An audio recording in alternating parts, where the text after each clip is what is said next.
The Pacific Institute is thrilled to be one of the first awardees of the inaugural U.S. Water Prize from Clean Water America Alliance.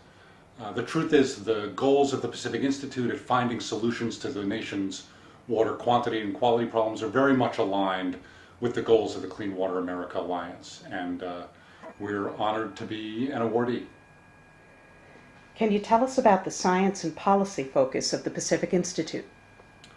The entire purpose of the Institute, the Pacific Institute, is to try and find sustainable solutions to the growing challenges with global and regional and national freshwater issues. We work very hard to combine science with policy. We do integrated work to understand the nature of our problems, but also especially the nature of our water solutions. We really believe there are effective, sustainable solutions to our water problems. And we try and focus on what those solutions are and how best to implement them. Can you tell us about the education and outreach at the Institute? In addition to the strong effort the Institute makes at understanding and communicating science, we really make an effort to reach out to policy communities around the country, from local water agencies all the way up to the U.S. Congress, to the upper level policymakers. Water is a local issue, but it's also a national issue, and communicating good science, communicating the effective solutions that we think are out there is a fundamental core of what the Pacific Institute is all about. Can you tell us about the tools at the Institute, some of them that you create for a sustainable water future? So the Pacific Institute works hard on the science of water challenges and the science of water solutions. We work hard on communicating those solutions to the right level, to policymakers, so that they understand the science, and we use a variety of tools in order to make those things happen.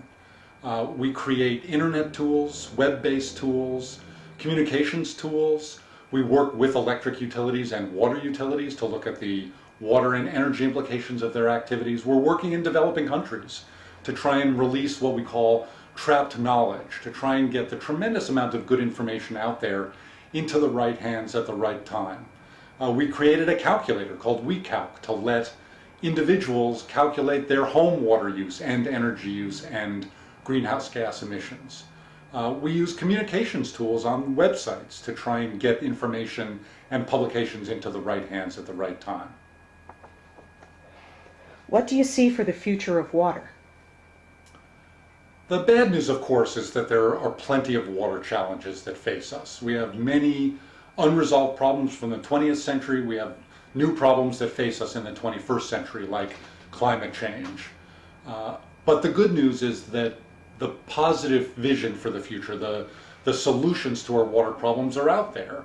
We see smart, innovative people working hard to solve water problems every day. We see a positive future for water if the kinds of groups that the Clean Water America Alliance represents, the community groups, the utilities, the private companies, the non-governmental organizations, environmental groups, individuals, all work together to solve our water problems. If those kinds of collaborations can continue, in the long run, I'm optimistic that the United States and hopefully the rest of the world will solve our water problems and will move to a sustainable future for water.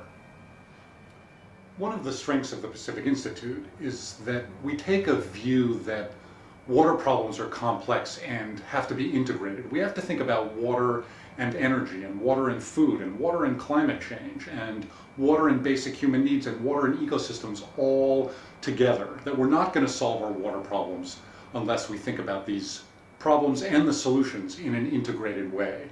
And that's led the Pacific Institute to do extensive work on what we call the soft path for water, an innovative approach that looks at the appropriate role for technology, but also smart economics and smart institutions, and integrating human and environmental needs for water, and rethinking water supply and demand.